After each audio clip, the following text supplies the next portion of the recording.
ITED, ITED pour les initiés, et la division de services gérés de l'écosystème Alan Allman et Associates. À bien comprendre, Alan Allman Associates est 37 sociétés, 37 marques fortes internationales, passant de Singapour par Dubaï, venant par le Maroc, très fort au niveau de la France et très, très implanté au Canada.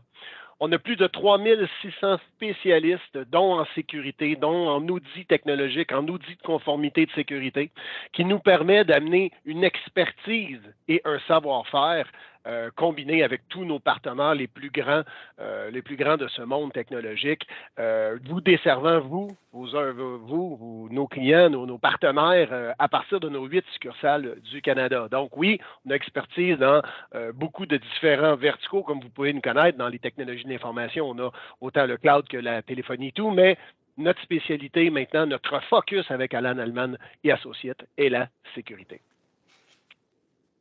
Je passe donc la parole à André et Jonathan pour la suite.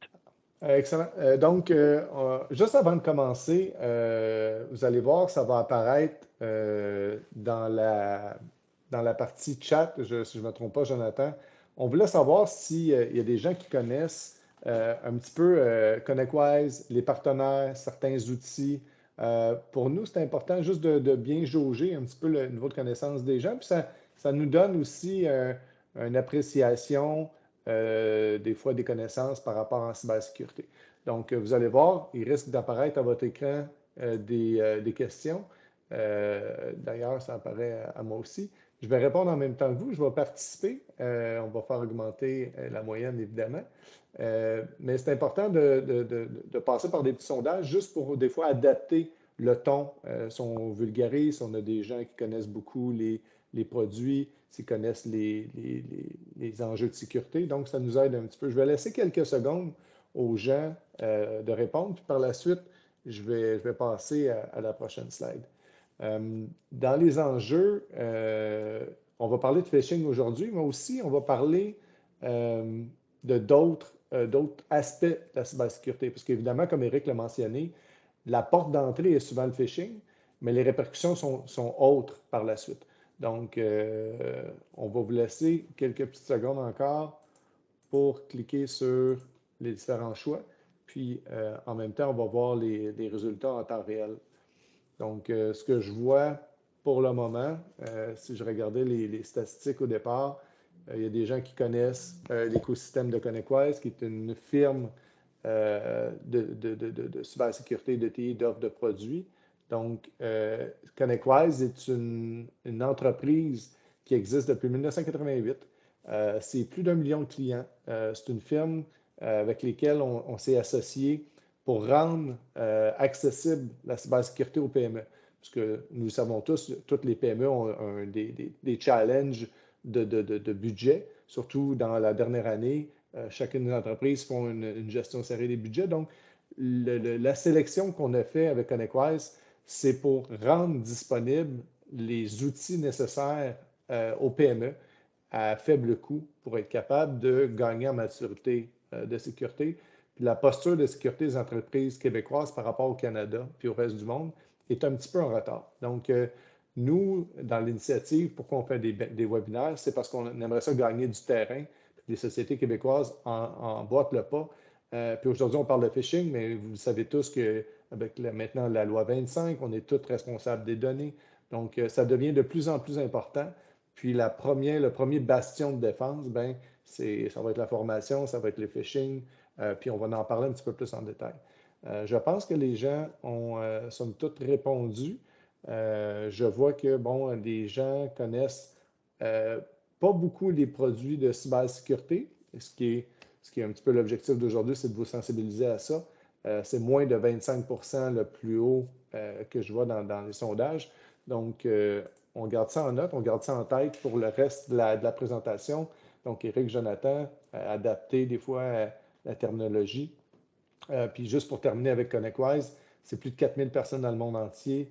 C'est une société qui se spécialise vraiment pour une offre au niveau des PME. Donc, pour vous donner un exemple, dans les produits qu'on vous a mentionnés tantôt, Sentinel, CrowdStrike, c'est toutes des solutions qui sont de type de sécurité. Puis, le prix qu'on est capable d'avoir avec des partenariats comme ça, c'est de rendre ça accessible aux PME. C'est pratiquement 50%. Donc, c'est pour ça qu'on a décidé de faire un partenariat avec cette société-là. Puis, on est très, très fiers là, d'être en lien avec cette société. Donc, pour la suite, vous allez voir, ça va aller quand même assez rapidement. On va parler rapidement du phishing, des risques, des solutions. Puis on va essayer de, si c'est possible, de garder du temps pour pouvoir répondre à certaines de vos questions. Puis ça va être ça pour l'agenda.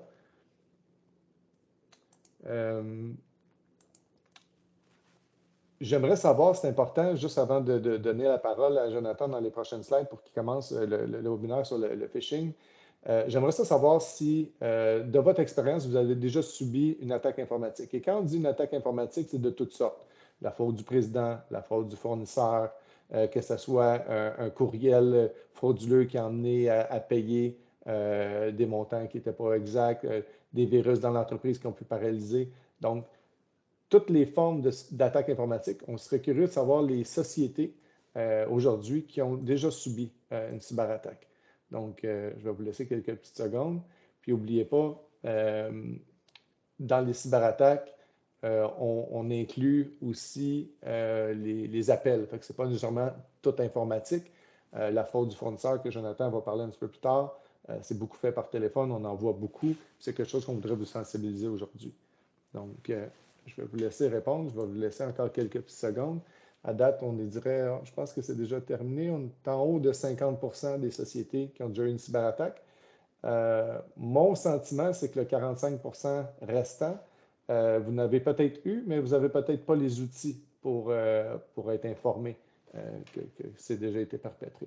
Donc, pourquoi on a décidé de vous informer un petit peu plus sur le phishing en particulier? C'est que c'est de plus en plus sophistiqué, c'est de plus en plus ciblé et c'est de plus en plus courant. Nous, dans les dernières semaines, on a fait des réponses aux incidents 2 à 3 par semaine à des sociétés québécoises, parce que des fraudes du président, des fraudes du fournisseur, ce qui est très, très, très populaire, des attaques, du reverse engineering, ça devient de plus en plus récurrent et il y a de plus en plus d'entreprises. Donc, aujourd'hui, on a 55% des gens qui ont dit qu'ils ont eu une cyberattaque.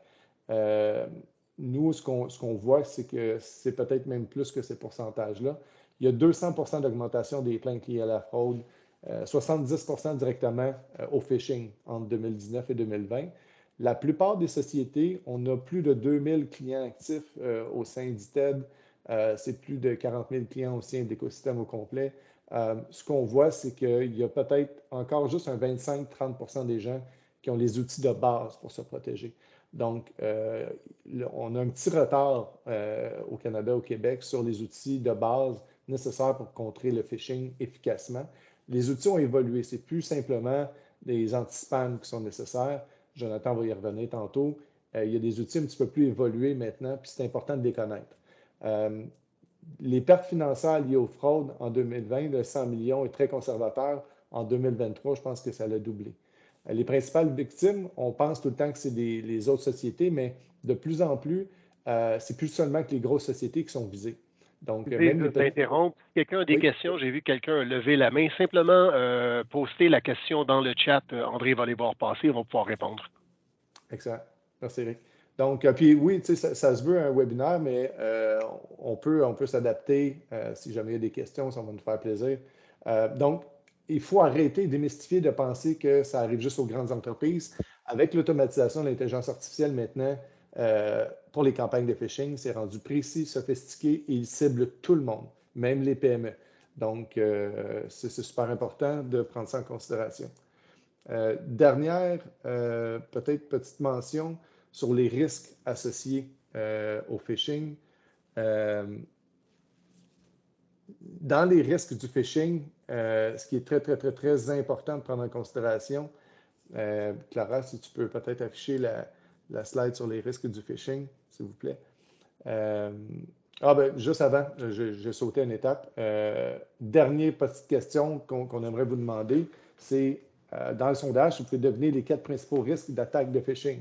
quels sont les dangers les plus importants pour votre société en termes de risque. Je n'en dirai pas trop, je vais vous laisser répondre. Puis par la suite, on va vous laisser tranquille avec les petits sondages. C'est le dernier. Donc, si vous pouvez juste sélectionner les informations que vous pensez être un risque.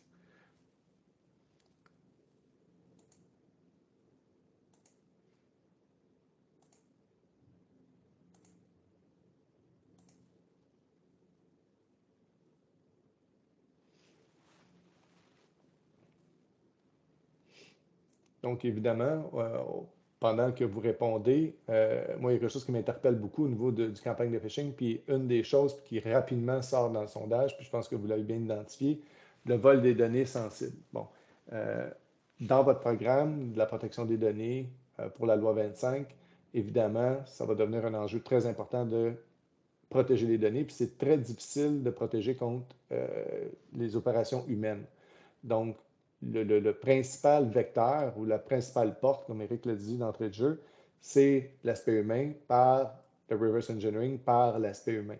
Donc, vous voyez, la plupart des gens, ce que vous avez emmené comme réponse, je pense que déjà, vous avez bien ciblé un petit peu les risques. Les informations personnelles et sensibles, les sanctions réglementaires qui sont de plus en plus élevées. Donc, la loi 25 pour nous au Québec, je ne sais pas s'il y a des sociétés qui sont plus canadiennes ou est-ce que ça l'affecte moins, mais avec le GDPR en Europe, avec la loi 25 au Québec, toutes les entreprises, tous les pays commencent à mettre de l'avant, dans le fond, la responsabilité de la protection des données. Puis celle-ci, si vous n'êtes pas prêt, elle rentre en vigueur très prochainement. Donc, je ne suis pas certain, mais on est peut-être même déjà dépassé. Jonathan fait signe oui, merci. Donc, il y a des dates importantes que vous devez prendre en considération. Donc, si vous n'avez pas entendu parler de ça, les dates et puis des échéanciers, prenez-les aussi en compte.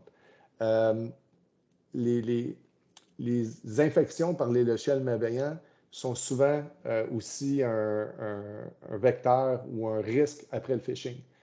Ce qui arrive quand on est victime de phishing, ce n'est pas tant le phishing en soi qui est grave, c'est les chevals de Troie qui en découlent. Ils utilisent des failles de vulnérabilité. Un simple clic sur un lien de vos utilisateurs peuvent installer ou même encrypter des données, mais habituellement, c'est un cheval de Troie pour se préparer, faire des mouvements latéraux. Ils vont s'installer dans le réseau. Puis habituellement, c'est fait lorsque nous, on voit là, dans les attaques plusieurs mois, voire des années d'avance. Donc, il y a des gens qui peuvent être dans les réseaux depuis 4, 5, 6, 8 mois. Ils collectent de l'information, sont préparés, sont patients. C'est des gens organisés. Donc, puis habituellement, le vecteur qu'on voit d'entrée, mis à part certaines failles de sécurité non résolues dans les entreprises, c'est souvent par des attaques de phishing. La prise de contrôle des appareils, des vols de données, c'est ce qu'on voit beaucoup, beaucoup, beaucoup par ce type d'attaque-là, qui représente à peu près, je dirais, je ne veux pas me lancer dans les pourcentages trop, là, mais c'est en haut de 50% des attaques qui commencent par des phishing. Le vol de données personnelles ou sensibles devient problématique avec les nouvelles législations. On va être obligé de déclarer. Il y a les vols d'identité, les transactions financières non autorisées. On en voit souvent. Pensez pas que c'est quelque chose qui arrive ponctuellement. On en voit chaque semaine. Donc, Jonathan, tantôt, on va en reparler. Quelque chose qu'on voit à tous les semaines en ce moment, c'est la fraude du fournisseur. On a entendu beaucoup parler de fraude du président, mais la fraude du fournisseur est ce qui est le plus grand enjeu pour les sociétés en ce moment. C'est des gros montants et malheureusement, c'est très difficile avec les institutions bancaires par la suite parce que c'est vous qui effectuez des paiements. Jonathan va en parler tantôt. Le dernier point, c'est, puis ne pas le négliger, c'est probablement celui-là qui est le plus difficile à contrôler et celui qui fait le plus mal lors de cyberattaques. Évidemment, ce n'est pas encore obligatoire au Canada. Un jour, ça va peut-être l'être. De divulguer des cyberattaques, ça ne l'est pas, sauf s'il y a des données confidentielles ou des données personnelles qui ont été atteintes. Mais habituellement, les gens qui subissent des cyberattaques n'en parlent pas. Puis la raison est simple, c'est qu'il y a une grosse problématique d'atteinte à la réputation. Ça nuit à l'image, ça nuit à la confiance. Donc, il ne faut pas le prendre à la légère. Il faut même préparer des plans de communication bien faits parce que ce n'est pas si ça va arriver, c'est quand ça va arriver. Il faut être prêt, il faut bien manager cet aspect-là. Donc, quand on comprend que les risques du phishing sont énormes, puis je pense que c'est sous-estimé par les managers, puis pensez pas que c'est la responsabilité de d'autres. Donc, je sais, l'audience, je n'ai pas exactement le titre de tous les postes, mais si vous êtes responsable de l'informatique, Si vous êtes un chef d'entreprise, vous faites partie de la direction du C-level, vous êtes imputable de la cybersécurité. Ce n'est pas une tâche qu'on donne au département informatique seulement, ça fait partie de la gouvernance et des politiques d'entreprise. Donc, ceci dit, je ne veux pas entrer trop dans le détail par rapport à ça, mais Jonathan, j'aimerais ça que tu nous aides à comprendre un petit peu les cinq dimensions du phishing. Tout à fait. On parle de 5 dimensions. André a mentionné à plusieurs reprises là, certains points que je vais amener aujourd'hui. Mais tout part de notre sensibilisation du personnel à l'interne. C'est la mesure de prévention, mais cette sensibilisation-là, cette formation-là, doit être faite rigoureusement. C'est-à-dire qu'on ne veut pas utiliser un coup d'épée dans l'eau. Donc, on doit habituer nos gens à voir ces types de courriels-là. Donc, la fréquence doit être élevée au minimum d'une fois par mois pour qu'on puisse voir un taux de clic en descendant au courant des 12 prochains mois qu'on s'abonne à ce type de service-là. Et avec une fréquence d'au minimum une fois par mois, on peut voir une tangente à aller vers 5 % de taux de clic par rapport à un test qu'on ferait annuellement, où est-ce qu'on va se situer aux alentours de 40 % de l'entreprise qui cliquerait sur un lien malicieux. Là, ensuite, vient plusieurs étapes. Ça peut être, oui, le lien est malicieux, mais ensuite, on pourrait donner des informations. Donc, il y a plusieurs choses qu'on va aller suivre dans des campagnes d'hameçonnage puis des campagnes de formation. Pourquoi donc, qu'on Jonathan, veut... juste pour synthétiser, ce que tu dis, c'est que les sociétés qui font des tests annuels ont un taux de clic probablement en haut de 35-40 %. Et si c'est fait sur une base régulière avec la formation et des tests mensuels, ça descend en bas de 5 %, c'est ça? Exactement. Exactement. OK, merci. Puis, donc, c'est aussi de plus en plus demandé dans vos formulaires d'assurance, à savoir est-ce que ce type de prévention-là, de sensibilisation de votre personnel est fait au sein de votre entreprise. Nous autres, on rajoute pas non seulement le test d'hameçonnage, mais on rajoute aussi la prévention en termes de formation, donc une formation continue sur l'hameçonnage qu'il existe pour savoir c'est quoi et comment mieux gérer quand on reçoit un courriel, de prendre le temps d'aller lire. Ça va vous donner en tant que gestionnaire un taux de risque aussi de savoir dans mon entreprise, les gens, est-ce qu'ils sont plus exposés ou moins exposés si jamais ils reçoivent des courriels malicieux dans leur boîte courriel. J'aimerais ça faire une petite parenthèse, Jonathan, sur ce point-là qui est très important, parce qu'on aide beaucoup les sociétés à remplir leur formulaire d'assurance, puis ils se font prendre là, au renouvellement.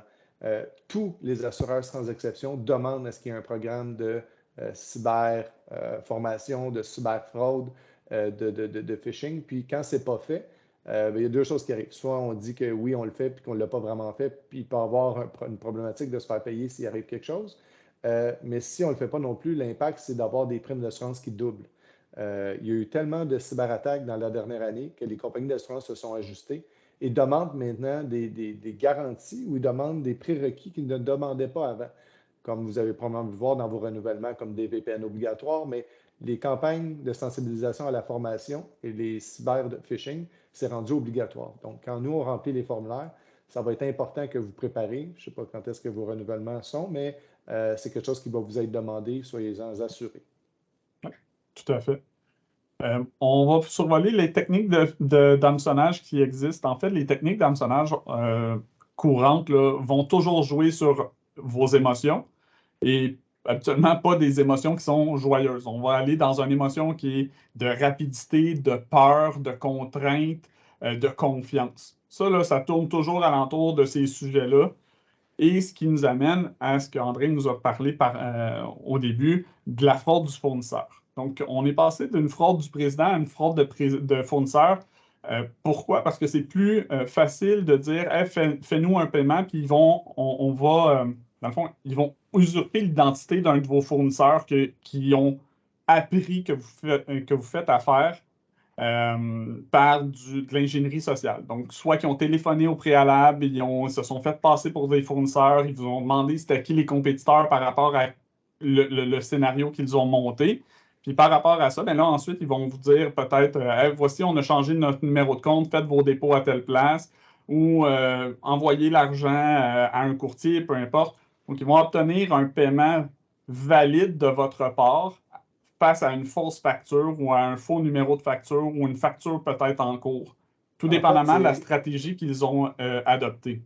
En fait, Jonathan, ce que je voudrais rajouter à ça, c'est que la plupart du temps, ils n'ont même pas besoin de faire des factures falsifiées parce que l'ensemble des comptes dus à des fournisseurs X sont payés, mais ils font ils font une modification de coordonnées bancaires souvent. C'est bien fait, pensez pas que les gens ne se font pas prendre, il y en a à tous les semaines. On a beaucoup de fournisseurs, voire des fois des centaines. Ça arrive des fois qu'on reçoit un courriel et qu'ils changent nos coordonnées. S'il n'y a pas un processus bien établi dans la société pour l'approbation des changements de coordonnées et bancaires et même seulement des adresses, je peux vous garantir que ça va arriver un jour que vous allez payer des factures dues juste au mauvais endroit. Donc ça, c'est en ce moment dans les processus qu'on voit, puis nous-mêmes, on a dû réajuster nos processus parce que c'était fait, mais il faut redoubler d'importance à ce sujet-là parce que la fraude du président est rendue en deuxième rang. La fraude du fournisseur est vraiment très, très, très populaire. Et ce n'est pas juste par courriel. Quand on parle de campagne de phishing, ça peut être SMS, ça peut être téléphone, ça peut être courriel. Il faut faire très attention. Jonathan, je te laisse continuer. Pour terminer ce point-là, l'emphase à retenir là, dans la technique de phishing, c'est toujours l'urgence de l'action. Vous devez changer vos numéros de compte. Vous devez maintenant faire les paiements à tel numéro. Vous avez des factures dues. Ils vont mettre l'urgence dans la situation. Donc, pour contrer ça, c'est simple à dire. Il faut prendre son temps.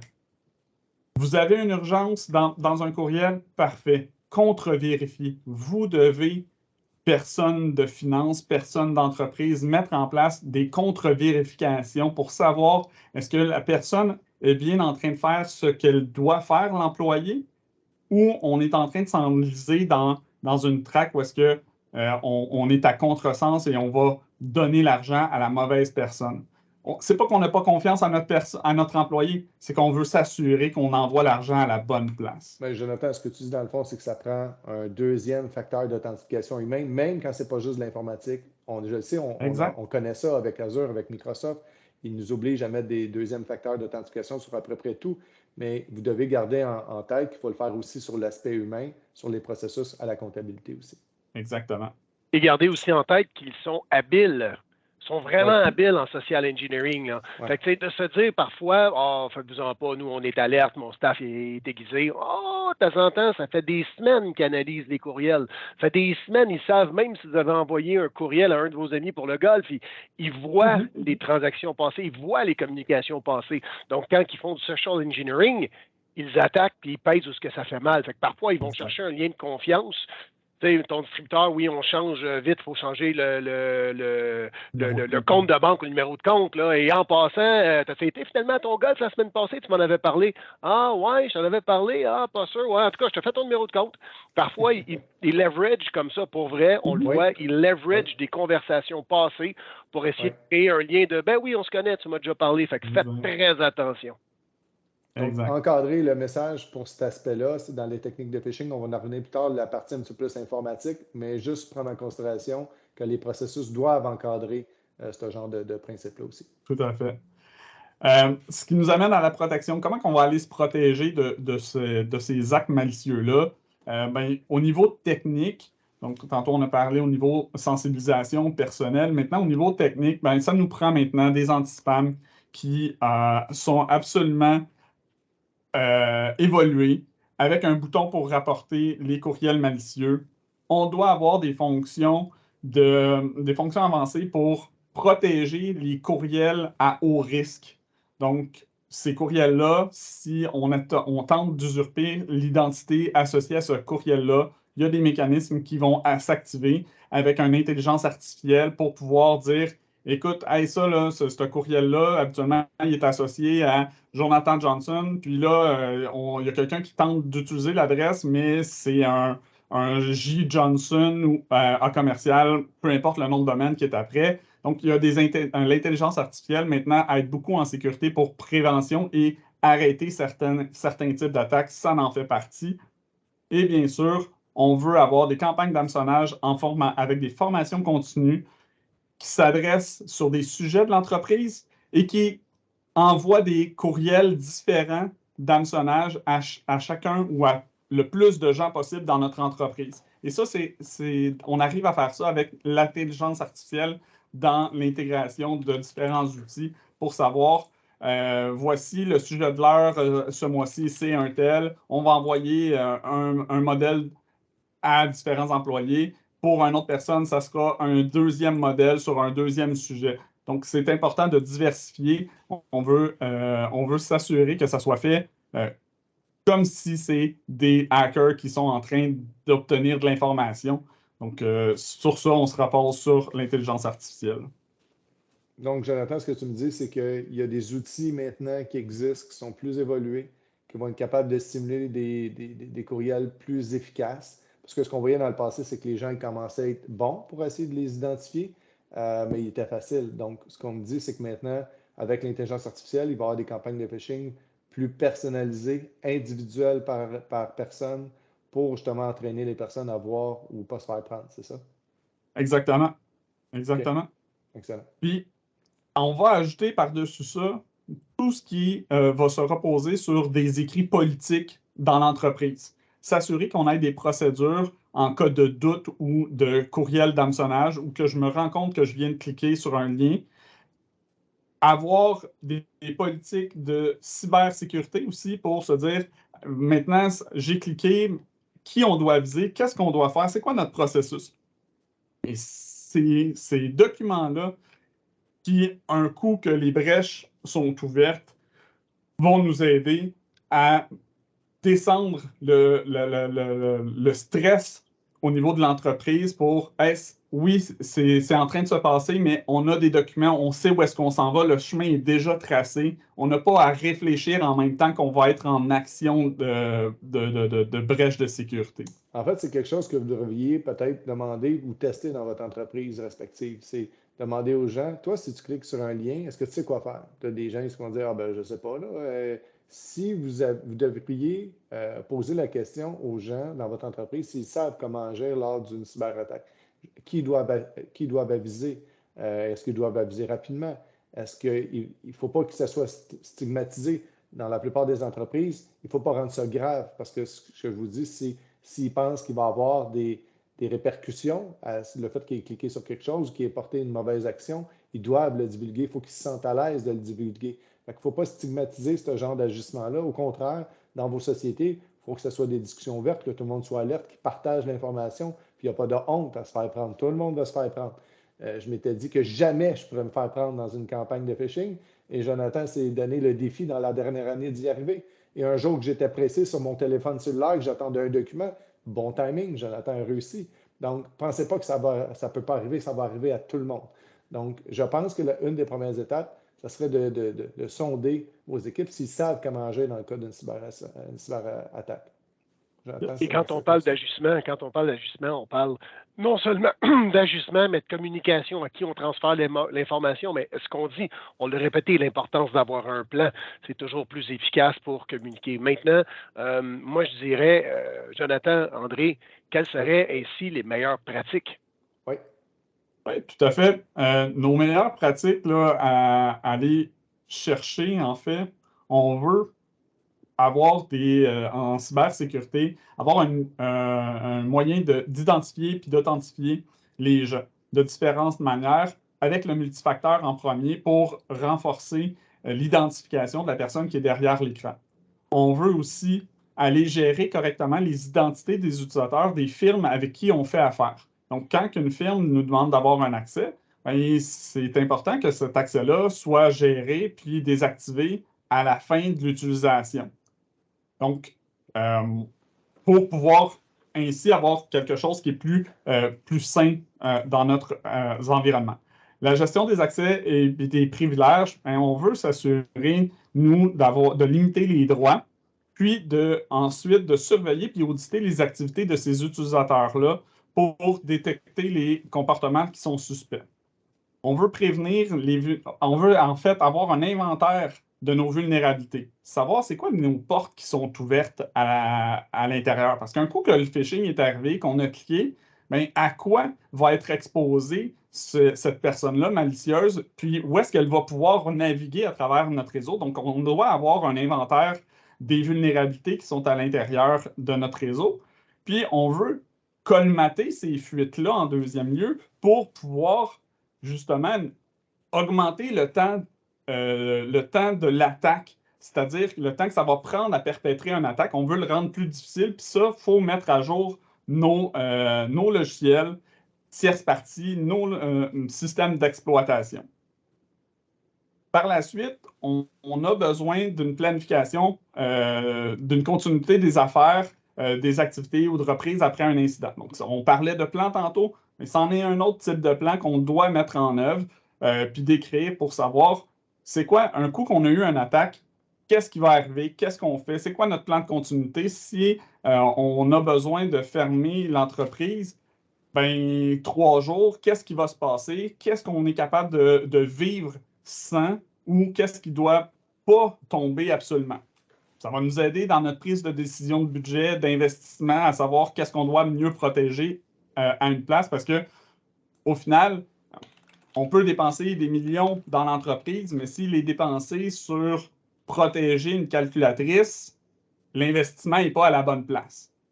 Donc, c'est important d'avoir des données pour pouvoir savoir où est-ce qu'on veut dépenser notre argent en cybersécurité.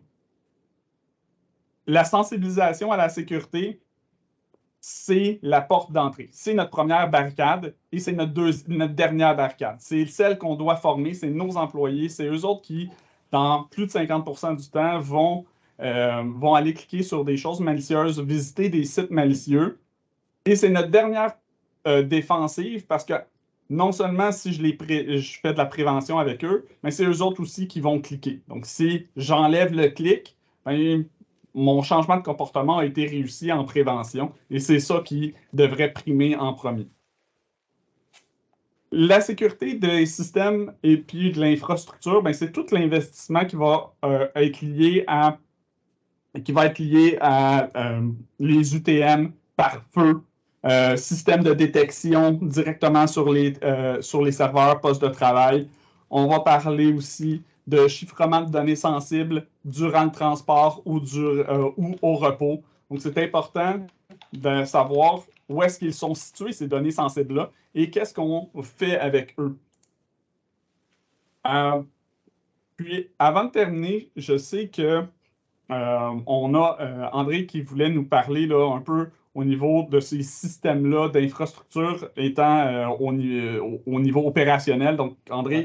Ouais. Dans le fond, je voudrais juste synthétiser parce qu'on a beaucoup de matière à couvrir, on n'a pas beaucoup de temps. Fait que ce que j'aimerais vous dire, pour le phishing, c'est important d'utiliser les nouvelles technologies d'intelligence artificielle pour sonder mois après mois nos gens. Puis ça nous prend des rapports pour la gouvernance, pour vous assurer que vous gardez ça bien géré, vous assurer que les gens sont bien formés, qu'ils ne cliquent pas sur n'importe quoi.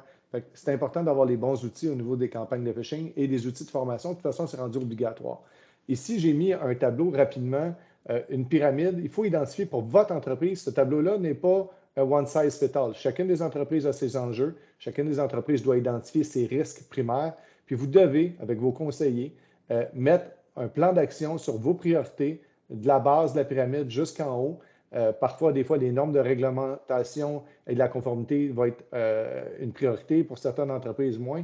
Mais c'est important que vous bâtissiez un petit peu votre plan d'action pour les 2-3 prochaines années. Priorisez ce que vous devez mettre en termes de gouvernance et d'informatique et de sécurité. Mais il y a une chose qui est très importante, la formation, les campagnes de phishing vont probablement tout le temps faire partie de la première phase. Ceci dit, j'aimerais ça qu'on garde peut-être un petit peu de temps s'il y a des questions.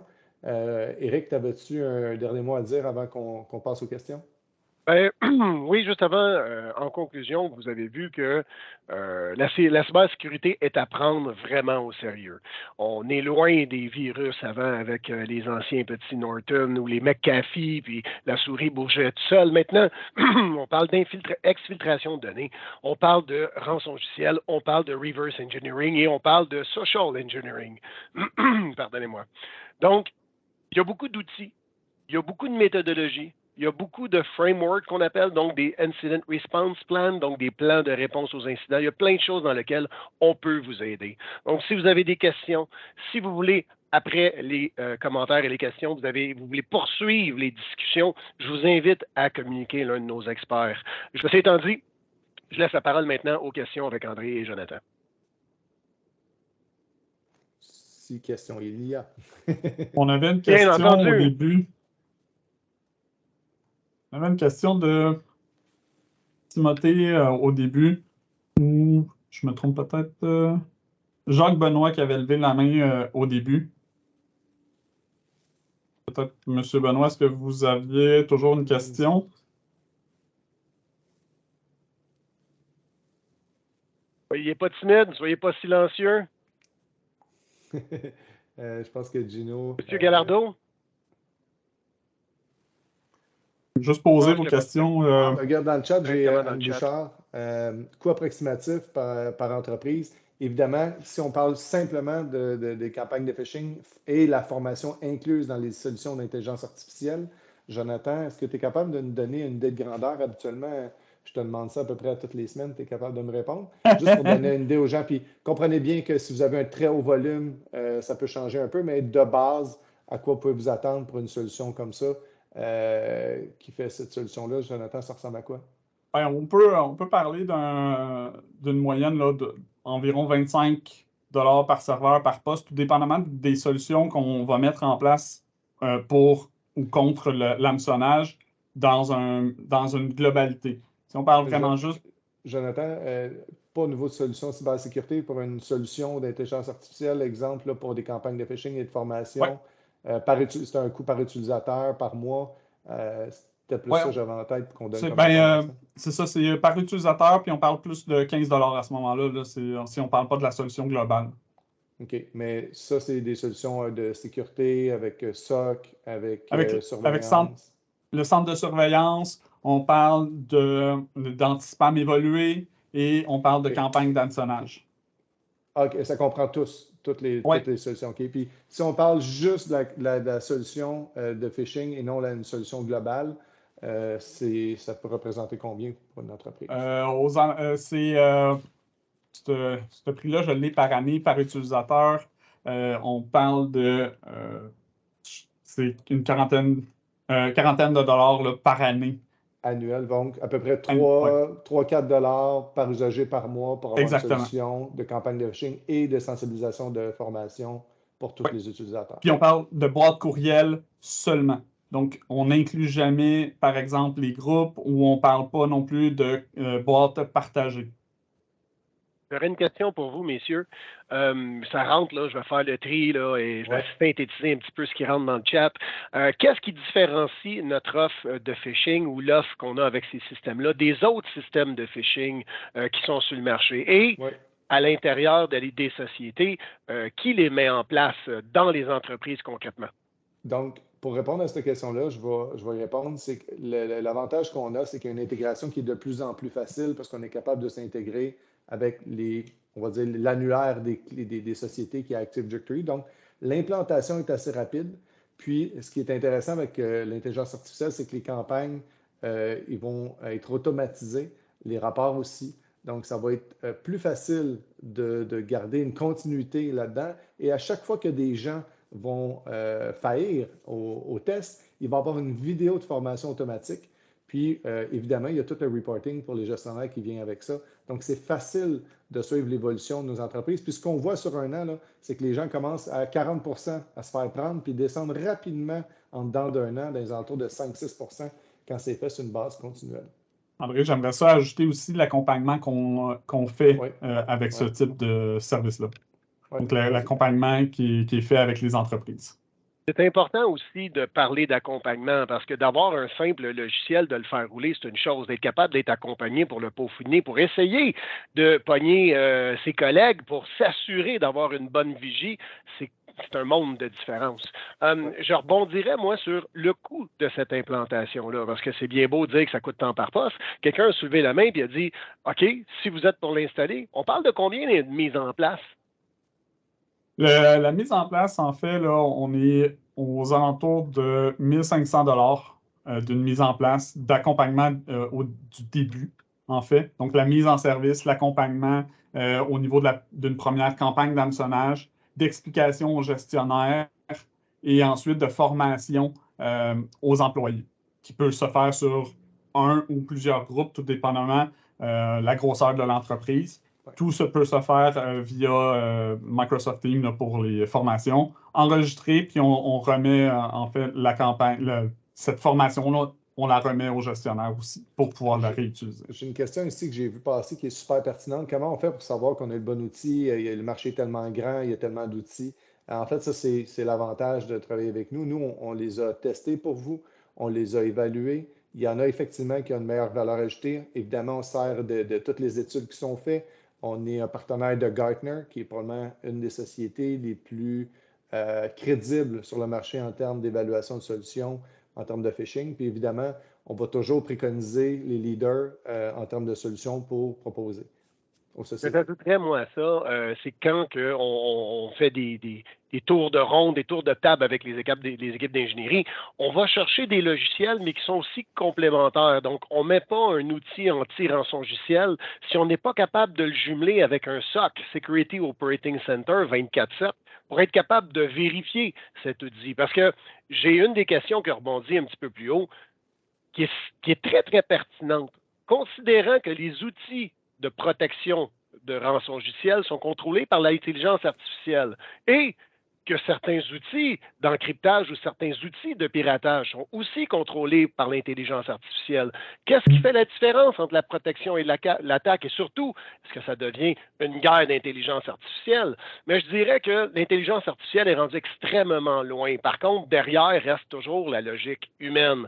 Fait que ce qui fait souvent la différence entre ces deux combats-là, cyber-combats-là, va être la surveillance. Parce que même si l'intelligence artificielle au niveau du piratage gagne, si on a une surveillance 24/7, donc un Security Operating Center, un SOC, qui monitore et qui voit l'intrusion, il va être capable d'arrêter la transmission à travers le réseau, d'arrêter le piratage avant que ça aille plus loin. Fait qu'on a quand même un moment pour agir. Fait que qu'est-ce qui va protéger au-dessus de l'intelligence artificielle? C'est l'humain.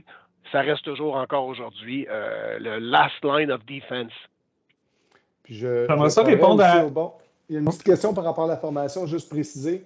Oui, il y a des formations qui sont faites une fois que les gens se sont fait prendre dans la solution, mais nous croyons que des webinaires avec vos employés personnalisés dans votre contexte d'entreprise, au moins 2 fois par année, enregistrés, fournis à vos équipes, est nécessaire parce que ça garde une importance, ça personnalise l'approche, l'importance. Donc, ce n'est pas possible d'utiliser juste une solution, c'est combiné avec notre aide pour former vos employés. J'ai Timothée qui parle de Bitdefender, qui est considéré en 2023 l'antivirus numéro 1. Il y a beaucoup de sondages qui sont faits ou de différences entre les deux. Donc, ce qui est important pour nous avec SentinelOne, ce qu'on juge, pourquoi c'est l'antivirus qu'on a choisi. On a plusieurs arguments au niveau technologique que SentinelOne nous offre, dont un retour en arrière pratiquement en 15 minutes en cas de rançongiciel, le jumelé avec le centre de surveillance qui porte action selon la gravité en 15 minutes et avertit les différentes parties. Donc, en l'occasion, présentement, c'est nous, mais ça nous permet d'aller rapidement trouver l'intrusion. André, je pense que tu veux nous rajouter aussi. Oui, certainement, parce que dans les solutions, gardez en tête que Microsoft, CrowdStrike, SentinelOne, il y a quelques joueurs qui sont considérés comme les leaders au niveau de Gartner. Donc, toutes ces solutions se valent. Bitdefender en fait partie. Par contre, ce que Eric a dit tantôt est très important. Si vous avez une solution de EDR, d'intelligence artificielle, qui n'est pas surveillée par un SOC, c'est problématique. Donc, habituellement, quand il y a des incidents, ça prend une équipe de cybersécurité qui peut porter action, réverser des actions, prendre des actions supplémentaires, isoler des postes. Si on a juste une solution de EDR, d'intelligence artificielle de sécurité, qui n'est pas accompagnée d'un SOC, ça ne fonctionnera pas. Et pourquoi ConnectWise, vous avez vu aujourd'hui, c'est qu'un SOC, habituellement, c'est en plus de la solution informatique, c'est 10 à 15 $ US par poste par mois. C'est très dispendieux. Avec ConnectWise, avec la solution SentinelOne, il l'offre à moins de 2 ou 3 $. Donc, on est capable de prendre un SOC, un Security Operating Center, et le rendre disponible à des PME au Québec pour des prix qui sont modiques. Et je peux vous garantir qu'on a eu des success stories, des attaques qui ont été évitées parce qu'il y avait un aspect humain. Parce que, n'oubliez pas, s'il y a 15 interventions sur un poste qui ne semblent pas très graves, cumulées ensemble, ça devient grave. Il reste encore qu'une intelligence artificielle n'est pas capable de tout faire. Donc, il faut jumeler le EDR avec un SOC. Et dans l'offre actuelle, SentinelOne est un leader, comme d'autres, mais inclus avec le SOC une protection beaucoup plus avancée. Je sais qu'on va manquer de temps. Il est 1h21, on a déjà dépassé. Je pense que, avec toutes les questions que je vois, le prochain webinaire qui serait intéressant d'aborder, c'est la surveillance. C'est le SOC. C'est un aspect qui est très, très, très important au niveau des assurances. Donc, on a pris note de vos questions. On vous encourage à communiquer avec nous pour continuer les discussions. Par contre, je pense qu'on va manquer un petit peu de temps aujourd'hui. Sur ça, tout le monde, je vous remercie beaucoup d'avoir participé. On attend vos questions, encore une fois, webinaire at it-ed.com et vous allez pouvoir bénéficier d'un audit de sécurité pour votre entreprise gratuitement et poser les questions aux spécialistes que vous allez avoir en tête. On est là pour vous si vous avez besoin de nous. Sur ce, bonne journée tout le monde. Merci Merci, beaucoup. au revoir. C'est bien.